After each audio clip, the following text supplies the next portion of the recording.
साथियों, मुझे अपना तारुफ और अपने इन साथियों का तारुफ उनका परिचय कराने की जरूरत है नहीं। हमारे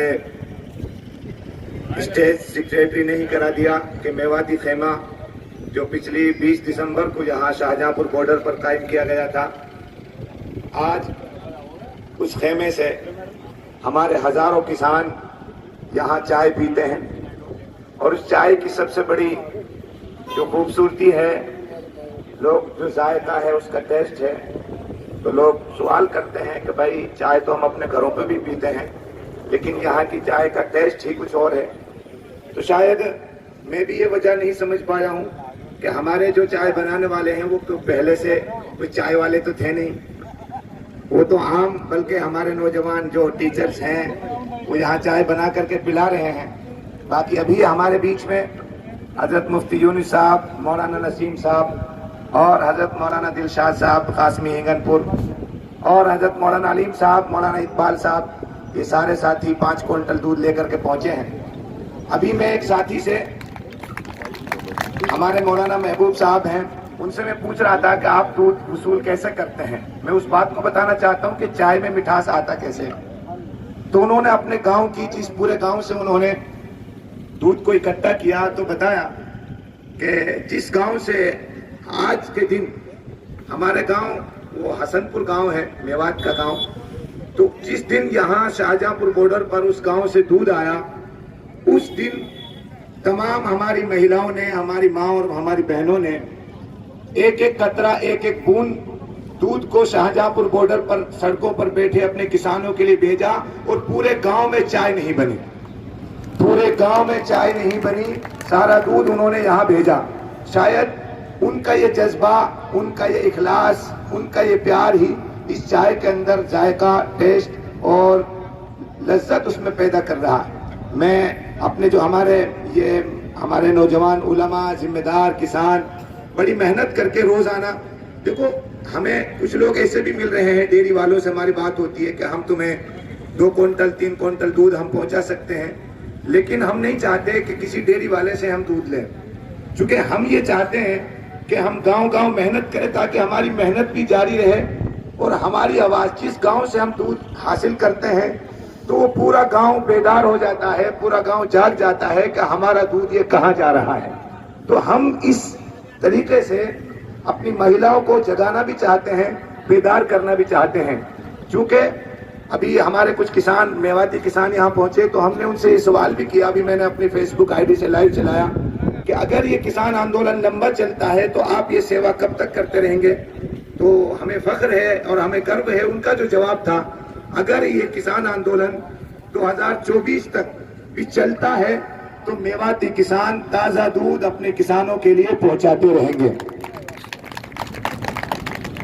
और अब आप लोगों से मुझे ये बात कहनी है कि आपको इस लड़ाई को, हमारी ताकत है शांति और पुरअमन तरीके से, जिस तरह हम इस लड़ाई को जारी रखे हुए हैं, हमें इस ताकत को कमजोर नहीं होने देना है। पुरअमन और शांति से हमें इस लड़ाई को जारी रखना है और घबराना नहीं है, मायूस नहीं होना है। लड़ाई जितनी लंबी होगी इंशाअल्लाह जीत इतनी ही शानदार होगी। और 26 जनवरी के हवाले से जो हमारी दिल्ली में ट्रैक्टरों की परेड, उसके लिए मैं एक बात कहना चाहता हूं, हमारे किसान, अभी ये लड़ाई नस्लों की लड़ाई है, तो अब हमें, हमारी औलाद, आने वाली नस्लें, वो 3 तरह के लोग हो जाएंगे। जिन लोगों ने इस ट्रैक्टर परेड में शिरकत की होगी, हिस्सा लिया होगा, एक तबका वो होगा। एक कुछ लोग वो होंगे जो चाहते होंगे लेकिन अपनी सुस्ती और अपनी गफलत से वो ना हिस्सा ले सकेंगे, और कुछ लोग वो हैं जो विरोध करेंगे। तो आने वाली जो नस्लें हैं, जिन लोगों ने, जो आज भी हमारे इस किसान आंदोलन का विरोध कर रहे हैं, ट्रैक्टर परेड का विरोध कर रहे हैं, तो उनकी औलादें उनको गालियां देंगी, और जिन्होंने सुस्ती और गफलत से हिस्सा न लिया उनकी औलादें अफसोस करेंगी, और जिन्होंने इस ट्रैक्टर परेड में ट्रैक्टर लेकर के हिस्सा लिया उनकी औलादें हम पर फख्र करेंगी, गर्व करेंगी। कि 26 जनवरी जो ऐतिहासिक ट्रैक्टर परेड की रैली होगी, उसमें हमारे पूर्वज, हमारे बाप दादा उसमें ट्रैक्टर लेकर पहुंचे थे, तो हमारी औलादें गर्व करेंगी। इसलिए इस मौके को गंवाना नहीं है।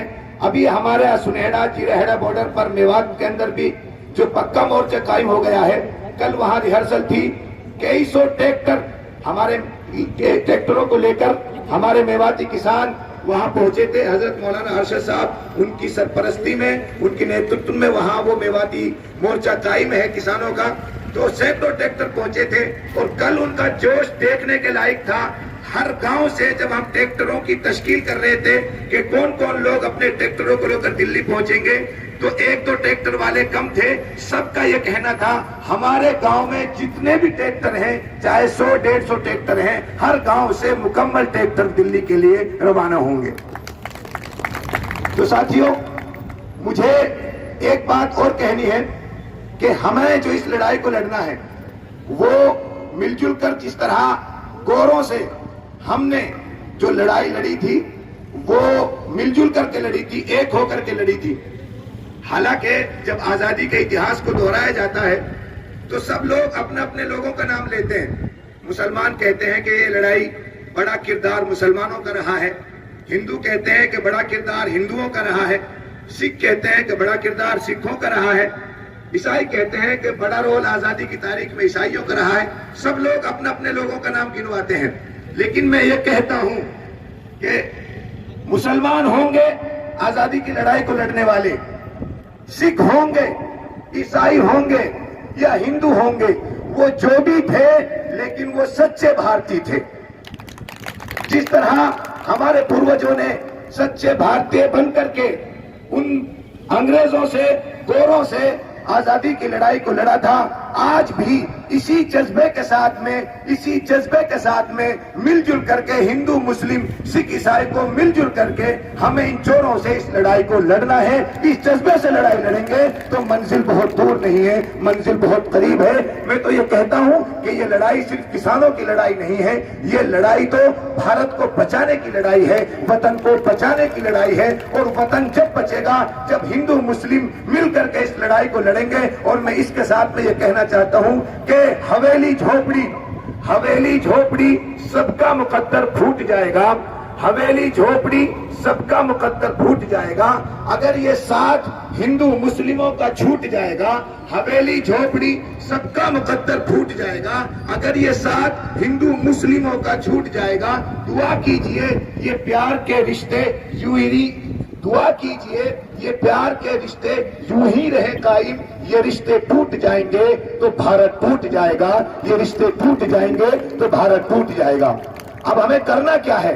अभी भी हम लोग यहाँ आगे सिर्फ इतना आना काफी नहीं है, अभी गांव गांव जाकर, जब तक, हालांकि हमारा ये आंदोलन जन आंदोलन में परिवर्तित हो चुका है, तब्दील हो चुका है, लेकिन अभी भी हम लोग सिर्फ यहाँ आके बैठ गए इतना ही काफी नहीं है, बल्कि जब तक हर भारतीय तक, अपने माओ और अपनी बहनों तक, अपनी महिलाओं तक, अपने बुजुर्गों तक, अपने बच्चों तक हमें इस आवाज को नहीं पहुंचाने देना है, जब तक हमें थक करके नहीं बैठना है, अपनी कोशिशों को जारी रखना है। इसलिए कि हम चाह तो रहे हैं, हमने उम्मीदें तो लगा ली कि मंजिल करीब है, फतह करीब है। देखो, ख्वाब देखने से मंजिलें नहीं मिलती, सपने देखने से मंजिल नहीं मिलती। मंजिलें पाने के लिए तो संघर्ष करने पड़ते हैं, कोशिशें करनी पड़ती हैं, मेहनतें करनी पड़ती हैं। मैं मेहनतों के हवाले से, अपने किरदार के हवाले से हमें करना क्या है, मैं इतना ही कहना चाहूंगा कि ख्वाहिशों से फल झोली में नहीं गिरा करते, ख्वाहिशों से फल झोली में नहीं गिरा करते।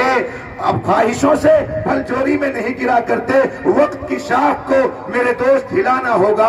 ख्वाहिशों से फल झोली में नहीं गिरा करते, वक्त की शाख को मेरे दोस्त हिलाना होगा।